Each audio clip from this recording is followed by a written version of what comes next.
When you think about bread, what comes to mind? For most of us, it's just food, a staple, something on the side. But what if I told you that's like looking at a rocket and just seeing a metal tube? In this explainer, we're going to see bread for what it really is, a foundational technology, an invention that literally built the modern world. This quote from historian Aaron Bobrow Strain, that really hits the nail on the head, doesn't it?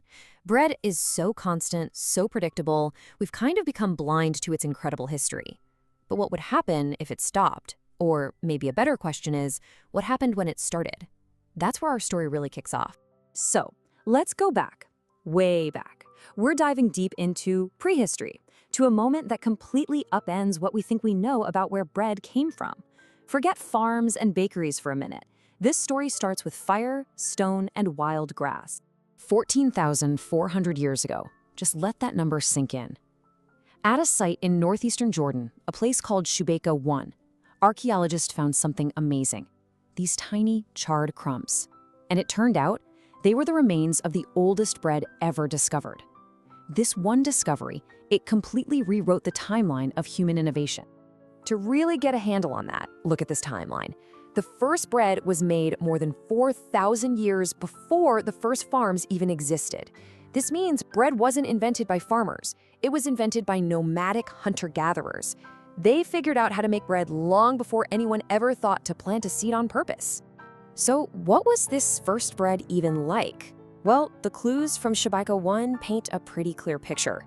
It was a flatbread, totally unleavened, and made from wild einkorn wheat that was ground up with the starchy roots of a plant called clubrush. The people who made it, the Narufians, used stone tools to grind everything into a flour and probably just bake the dough right in the hot ashes of a fire. But here's the thing. Gathering and processing all those wild ingredients was incredibly hard work. So this wasn't an everyday food. It was almost certainly a rare treat, something you made for a special occasion. That first taste of bread, that special occasion food, it created a powerful craving.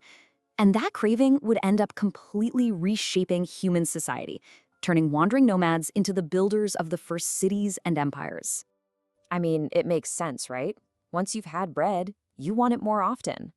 But relying on foraging for wild grains is just not reliable. The desire to make bread a regular part of life, not just a rare delicacy, created a huge problem to solve. How do you guarantee a harvest? And that one problem kicks off this incredible domino effect. The demand for grain leads directly to people figuring out how to cultivate it. Well, farming means you have to stay in one place, which basically ends the whole nomadic lifestyle. And when you get good at farming, you create something brand new in human history, a food surplus. All of a sudden, wealth isn't about what you can carry, it's about what you can store. That stored grain allows some people to stop farming and become soldiers or priests or leaders. And boom, you've got social classes, hierarchies, and the first cities. All of it tracing back to the desire for another loaf of bread. Now, for thousands of years, bread was still this dense, flat thing. But the next giant leap in bread technology wasn't a tool, it was biological. It involved learning how to capture and control an invisible force that was floating in the air all around us. We're talking about leavening. Someone, probably the ancient Egyptians, discovered that if you just left dough sitting out, wild yeasts in the air would start to live in it. These tiny organisms eat the sugars in the flour and, well, they burp out carbon dioxide gas. In wheat dough, there's this protein network called gluten that traps all those little gas bubbles, inflating the whole thing like millions of tiny balloons. This simple biological trick transformed bread from a dense cracker into the soft, light food we know. It must have seemed like absolute magic. And like any powerful new tech, leavening quickly picked up some really heavy symbolic meanings. Unleavened bread, the flat, original kind, came to represent things like purity, control, and haste. Think of Jewish matzo, the bread of affliction, which is flat because there was no time to let it rise during the exodus from Egypt.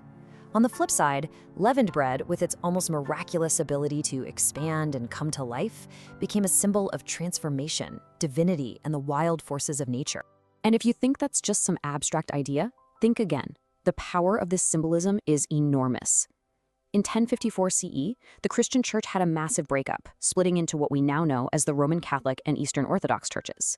And believe it or not, while there were plenty of political issues, a central argument was about bread. The Western Church said communion had to be an unleavened wafer to symbolize Christ's purity. The Eastern Church said it had to be leavened bread, symbolizing the risen, living Christ. A simple piece of baking technology helps split one of the world's biggest religions. Okay, let's fast forward a few thousand years. The next revolution in bread's history comes with the Industrial Revolution. This era was all about making things faster, more efficient, more uniform. And bread was about to get a complete makeover in that image. The entire process was broken down and optimized for speed. First, new steel roller mills were so efficient they stripped away all the nutritious parts of the grain, the bran and the germ, to create a perfectly uniform white flour. Then, those slow natural yeasts were replaced with super concentrated commercial yeast, cutting rising time from hours or days down to just minutes, but you lost all the flavor and digestibility that came with long fermentation. Finally, chemical additives were mixed in to make sure it could sit on a shelf for weeks. And just like that, bread went from a whole food to a highly processed industrial product. But, of course, the story doesn't end there. In the last few decades, we've actually seen this powerful backlash against the industrial loaf, a return to ancient ways, and a rediscovery of everything that was lost. The technology of bread is still very much alive and evolving. I love this quote by Adam Gopnik. It so perfectly captures the spirit of this modern artisan bread movement. It's this recognition that dough is a living thing. That slow fermentation he's talking about doesn't just make air bubbles. It develops incredible flavors and actually makes the bread more nutritious. It's a full-on rebellion against the sterile, lifeless efficiency of the factory loaf. And this movement isn't just about technique, it's about the raw materials. See, industrial farming focused on just a handful of high-yield wheat varieties, and we lost a ton of diversity. But we didn't lose everything. In places like the Svalbard Global Seed Vault, there's a living library of agricultural history, over 150,000 unique types of wheat.